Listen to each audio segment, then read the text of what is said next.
Your day isn't complete until you've heard from God. So get ready for the closing word of the day with Sunset Ministries and Pastor Eladio Villanueva. And now, here's Pastor Villanueva with today's closing word.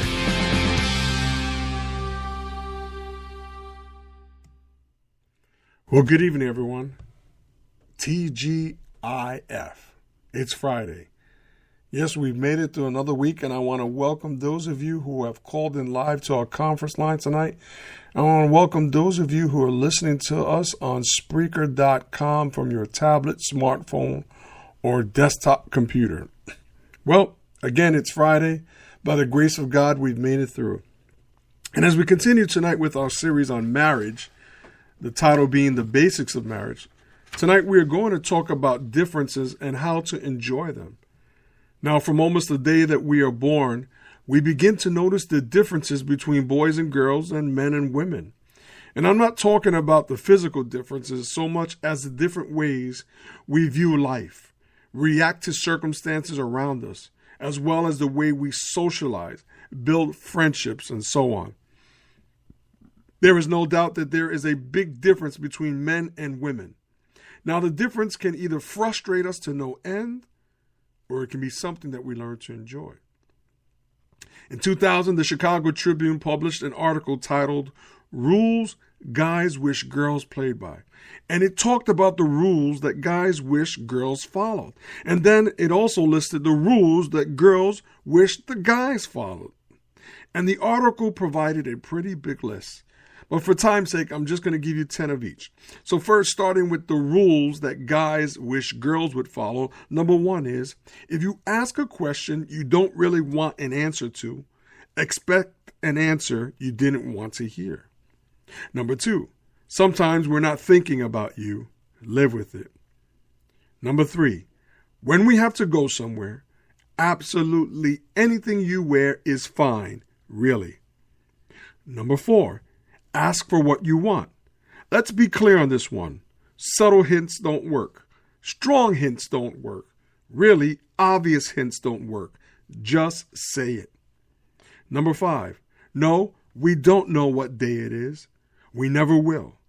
Mark anniversaries on a calendar that you know that we're going to check. Number six, we're not mind readers, and we never will be. Our lack of mind-reading ability is not proof of how little we care about you. Number seven, come to us with a problem only if you want help solving it. That's what we do. Sympathy is what your girlfriends are for. Number eight, anything we said 6 months ago is inadmissible in an argument. All comments become null and void after 7 days. Number nine, if something we said can be interpreted two ways, and one of the ways makes you sad or angry, we meant the other one. Number 10, if we ask what's wrong and you say nothing, we will act like nothing's wrong. We know you're lying, but it's just not worth the hassle. Now here are 10 rules that girls wish guys would follow. Number one, don't ever lie to us. We always find out. Number two, if you're in a bad mood, we're going to assume it's our fault. So tell us what's bothering you. Number three, quit complaining about your boss. Find another job. Number four, pay attention. We like to give clues. Susie and Bob tried a great new restaurant means, why don't you ever take us anywhere nice? Number five, yes, it's true. Sometimes we like to call and talk about nothing. Get used to it. Number six, if you ask us what's wrong and we say nothing, ask us again. And this time, look sincere. Number seven, when we say something, it's necessary for you to respond. At the very minimum, nod your head. Number eight, if you only knew how much a tender word, a thoughtful act, an unexpected gift means to us, you would do it, and your life would improve exponentially. Number 9, when no one's home, stand in front of a mirror and practice this until you can say it in public. I was wrong. Number 10, After you've mastered that, work on I'm sorry. Now we laugh, and these rules, and I'm sure your reaction to them reveals that we are all very aware of the differences that we both have. But what I want to present to you tonight is that those differences are not something negative, but rather something positive. So I want to share with you 4 specific ways that I believe that we are different. And if we view our differences with the right attitude, we will begin to see these differences enhancing our marital experience rather than detracting from it. So the first way that we're different is emotionally. Genesis 1:27 says, so God created man, not emotionally, we're different intentionally. Genesis 1:27 says, so God created man in his own image.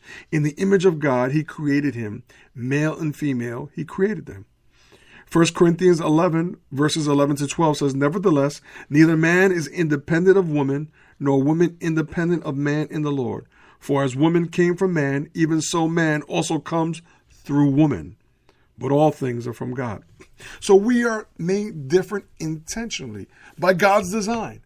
God created us, but he made man and woman. He made us different emotionally, psychologically, and physically, right? We can tell right away the difference, for the most part, between a man and a woman. But it's interesting, even though God has made us different, and his word says that, 1 Corinthians, the verse that we just read, says, despite that, man is not independent of woman, nor woman independent of man, because a woman came from man, and also man comes through woman. So even despite our differences, there is a unity, there is a linking, there's a uniqueness that we both have. Just as we are different, we are also the same. Another way that we are different is emotionally. That's what I meant to say. That's number 2. And this is scientifically proven. Men, first of all, have different emotional needs than women. A man needs to feel needed. They need to feel that women can count on them. And again, listen, I know some men don't want to hear this, but listen, I can say that because I'm a man. And I try to be as transparent as I can. Listen, I'm not perfect, but these are true. This is real. We want to feel needed. We want to feel as though people have to count on us. That's that machismo. Men also need their alone time, but it's different than that alone time that a woman needs. When a man wants his alone time, he wants to read his newspaper, watch sports, or play a video game. That's the definition of alone time for a man. While on the other hand, a woman, her alone time usually results in her wanting to de-stress herself, right? A good hot bath, rolling up on the couch with a good book. The third way we're different is relationally. Men and women differ relationally as well in varying degrees. And here are some interesting facts that I think you will all find very interesting. Men have a much more difficult time relating to their own feelings and may feel very threatened by the expression of feelings in their presence. And this may cause them to react by withdrawing or attempting to control the situation through a display of control and or power. Again, true to the bone. We have a difficult time relating to our own feelings. And we do feel uneasy or threatened when a woman is hysterically crying before us or expressing their feelings. And oftentimes we withdraw or we react angrily. Men are actually more vulnerable and dependent on relationships than women and are more devastated by the ending, since they have fewer friends and sources of emotional support. Again, that's true. I've seen the toughest of men, even myself at times, when it's come to breakup time, we fall to pieces. And we don't want to share that with anybody. Where do we get our emotional support from? We're supposed to suck it up. So yeah, we do deal with that. On the other hand, men are more at ease with their own angry feelings than women are. That's true. Men derive power from their anger. They like to stay in that angry state, in their angry mess. It gives them that sense of control, which in reality they're out of control. That in reality they're out of control. On the other hand, with women, women are in touch with a much wider range of feelings than men. And the intensity of those feelings is usually much greater for women than men. As a result of this, many men perceive that women's feelings appear to change quickly, and men may find this irrational and difficult to understand. Listen, we joke about it, but it's true. At times, it's difficult for men to understand a woman. Their feelings are a lot different than ours. Their emotions are a lot different than ours. And we find it difficult at times to understand it. I've been married 21 years. Listen, I don't have a handle on it. I'm not perfect by any means of the imagination. But here's a biblical passage that tells married men and women how they should relate to one another. Ephesians 5:21-26 says, "Wives, submit to your own husbands as to the Lord. For the husband is head of the wife, as also Christ is head of the church, and he is the Savior of the body. Therefore, just as the church is subject to Christ, so let the wives be to their own husbands in everything.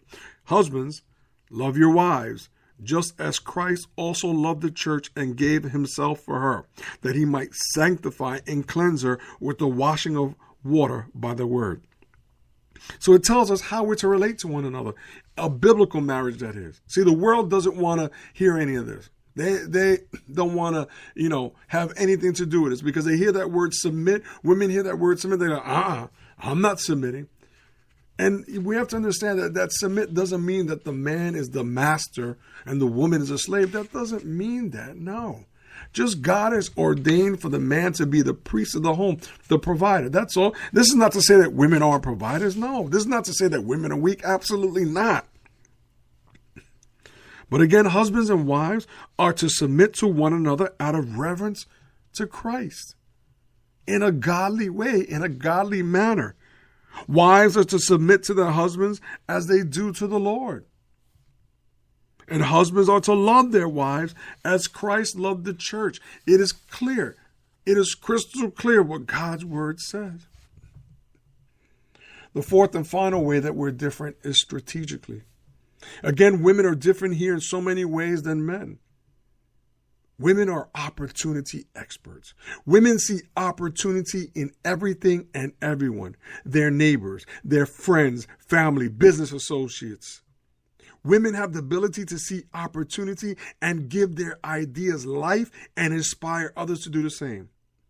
Women, when given the opportunity to be themselves, are natural leaders. That's a fact. My wife is a natural leader. That's why she's climbed the corporate ladder. She's broke through where other men can't. She's a natural leader. Women are also networking professionals. Women are masters of navigation, and putting their ideas to the test is their gift. And they do this through networking. They follow up and make sure they sow their seeds of ideas in the most fertile networking ground. That's why, oh my gosh, women just strive. I mean, it's amazing what women do. Their inherent ability to be creative allows for the discovery of opportunities that most of us miss.